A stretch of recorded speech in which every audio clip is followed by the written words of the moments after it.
మనం మన జీవితాన్ని సంపూర్ణంగా జీవించాలన్నా, శుభ ముగింపు అనేది పలకాలన్నా మనకంటూ జీవితంలో ఒక ఆదర్శం తప్పనిసరి.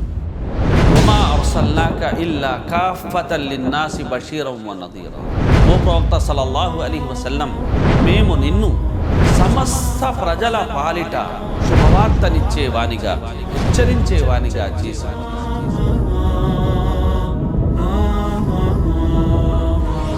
మీద పాదం మోపిన ప్రతి పుణ్యాత్ముడి, ప్రతి సంఘ సంస్కర్త, ప్రతి ప్రవక్త జీవితం ఆదర్శం, పరిపూర్ణ ఆదర్శం.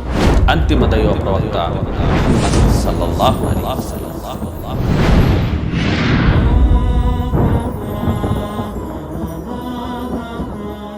ప్రియ ప్రవక్త ముహమ్మద్ సల్లల్లాహు అలైహి వసల్లం వారి పవిత్ర జీవితం ఖురాన్ మరియు హదీస్ వెలుగులో ప్రసంగికులు సోదరుడు షేక్ అబ్దుల్ సలాం ఉమ్రీ గారు ప్రతిరోజు సాయంత్రం 4:30 తిరిగి ఉదయం 6:30 మీ మర్సీ టీవీలో.